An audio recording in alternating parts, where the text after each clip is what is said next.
d'un bandit. C'est très simple que cela. Assimi Goïta, c'est un bandit. Qu'est-ce qu'un bandit? Un bandit ment. Est-ce qu'il tient à ses promesses? D'ailleurs, c'est pour cela qu'il a décidé de se battre contre Choguel. Parce que Choguel est sorti tout simplement et dire que c'est un menteur. Et ça a un record. C'est un bandit. Choguel est sorti, il a dit que les bandits sont orchestrés dans nos affaires. Donc si vraiment vous avez l'ambition de construire le pays, comment vous pouvez décider de minimiser quelqu'un de ce grandeur qui veut l'avancement de son pays? Mais comme c'est un bandit, donc on s'attendait de ça. Il a mis tous les opposants partis politiques en prison. On dirait que le Mali appartient à lui et sa famille et son entour. Cela ne va pas se faire. Le Mali n'appartient pas à Assimi Goïta. Et nous qui ne sommes pas d'accord avec ce bandit, c'est qui est la majorité du Mali, on doit s'opposer à ces bandits. Il ne va pas jouer au jeu de l'AES pour essayer de se donner la souveraineté. Cela ne va pas marcher. Cela ne va pas marcher.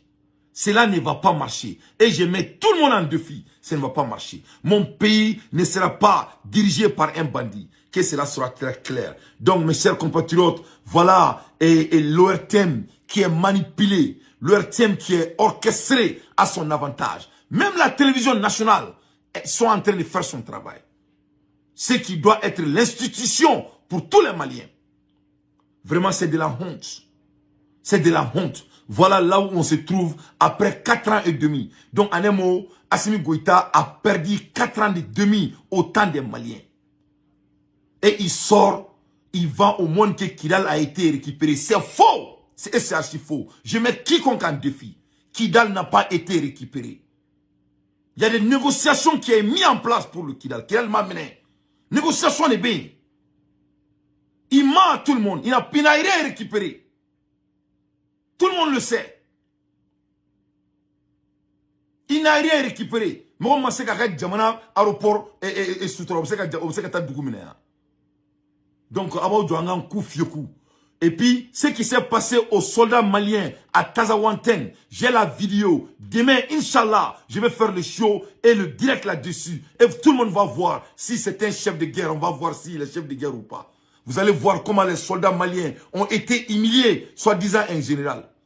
Si le général, pourquoi il ne va pas au front? Notre pays est occupé par un bandit et il va partir. Le monde va savoir ce qui se passe au Mali. Tous les événements qui vont se passer au Mali, à partir d'aujourd'hui, le monde va voir en temps réel. Voilà. Il va voir si c'est bon. Si c'est bon de jouer les manigances aux gens. Moi, je ne vais pas jouer les manigances. Je vais donner, I'm going to tell the story of the world. Je vais rencontrer l'histoire comme ça est. Inch'Allah. Donc, c'est ce qu'on a dit aujourd'hui à la journal parlée. Donc, mes chers compatriotes, pour vraiment être honnête avec vous, Assimi Goïta, il est simplement un traître. En simple français. C'est un monsieur qui a trahi tout le monde. Pour vous montrer que c'est un traître.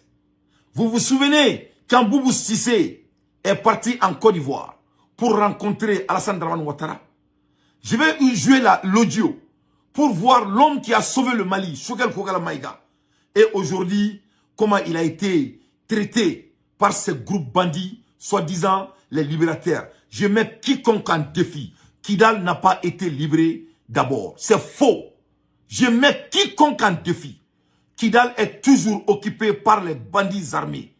Il y a eu de l'accord entre le Mali et les bandits armés. Il n'a pas récupéré Kidal. C'est une réalité. Si quelqu'un est garçon, il faut me contredire. Il n'a rien récupéré. Que cela soit très clair. Il n'y a pas de souveraineté retrouvée. Notre pays est occupé par un bandit. Et le monde va voir la vérité. Et demain, je vais jouer la vidéo. Comment on a été crucifié à Lazawad. À Tazawanten. Cette mensonge a pris fin. Ça ne va plus marcher encore. La manipulation, les propagandes ne vont plus marcher. Assimi veut la guerre. Il a eu la guerre.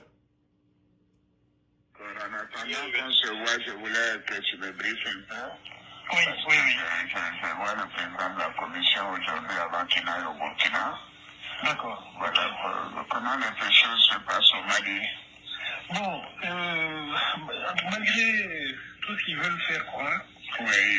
la situation reste très difficile pour eux. Vraiment, ça va être extrêmement difficile de tenir encore 3 à 4 semaines financièrement. Donc la pression, elle est vraiment là, elle est réelle, elle monte. Économiquement, les prix ont flambé, y inclut les denrées alimentaires. C'est difficile aujourd'hui de se procurer du riz à un prix normal, du sucre. Tout ce qui est ciment aussi a été affecté. Même la main-d'œuvre commence à se plaindre un peu parce que les gens ne travaillent pas beaucoup. Donc, je pense qu'ils ont beaucoup de pression. Mais bon, ils essayent de gérer ça. Il n'y a pas de problème. Voilà, c'est le contraire. C'est vraiment, on voit qu'ils n'ont pas d'économistes parmi eux. Comment c'est ça. Ils vont un pays à 30-40% de son budget financé par l'extérieur. Ils pourront payer les salaires 1 ou 2 mois, mais c'est tout. Après, ils pourront même plus payer les salaires. 1000 milliards d'emprunts régionaux. Absolument. Donc en 2021, ils n'auront pas ça. Comment ils vont faire? Ils n'ont plus accès à ça. Oui, absolument. Le ministre des Finances a fait sortir une lettre il y a une dizaine de jours où il menaçait carrément les banques commerciales, quoi. À souscrire au titre. Et puis il a insisté pour qu'ils souscrivent physiquement. Donc, ils mettent un peu de pression sur les banques où l'actionnariat malien est le plus important, quoi. Sur la BMS. La Banque de solidarité. Voilà, exactement. Et puis la Banque de développement. Voilà. C'est terrible. C'est la seule.